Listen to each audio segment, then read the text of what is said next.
চলতে থাকলে আপনি সংখ্যালঘু হবেন।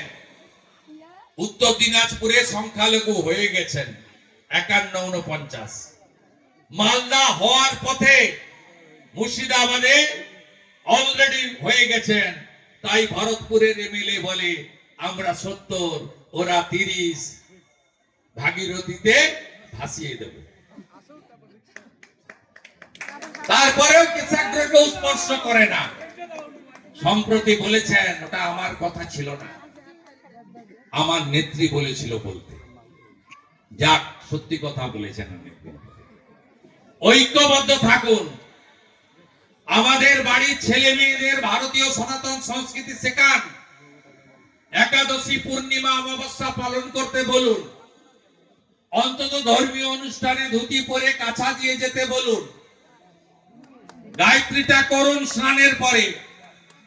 বাড়িতে বাড়িতে তুলসী মঞ্চ স্থাপন করুন। শাঁখ বাজানোর অভ্যাস, দীপদান করার অভ্যাস ফিরিয়ে আনুন। মোবাইল ফোনেও ইউটিউবে গেলে গীতা পাওয়া যায়। অবসর সময়ে একটু গীতাটা দেখুন। এই জাগরণের দরকার রয়েছে। 2023 সনাতনী সাংস্কৃতিক পরিষদের পক্ষ থেকে 1 লক্ষ লোকের গীতা পাঠ হয়েছিল ব্রিগেড প্যারেড ময়দানে। গত বছর হয়েছিল শিলিগুড়িতে। আগামী রবিবার সকাল 9টা কলকাতার ব্রিগেড প্যারেড গ্রাউন্ড 5 লক্ষ হিন্দু একসঙ্গে গীতা পাঠ করবে।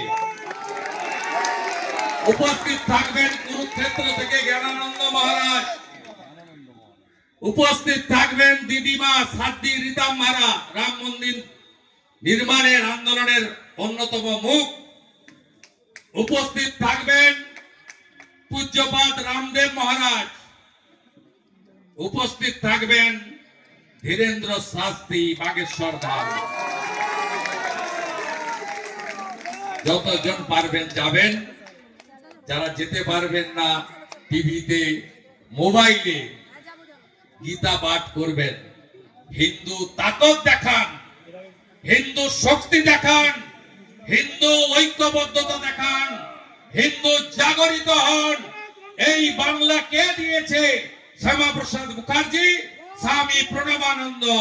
মোহাম্মদ আলী জিন্নাহ চেয়েছিলেন পশ্চিমবঙ্গকে পাকিস্তানে নিয়ে যেতে, আটকে দিয়েছেন ডক্টর শ্যামাপ্রসাদ মুখার্জি। স্বামী প্রণবানন্দ। এই রাজ্যকে বাঁচানো মানে ভারতবর্ষকে শক্তিশালী করা। পশ্চিমবঙ্গ বিকশিত হলেই 2047-এ ভারতবর্ষ বিকশিত হবে, নইলে ভারতবর্ষ বিকশিতর কাজ সম্পূর্ণ হতে পারে না। সবাই খুব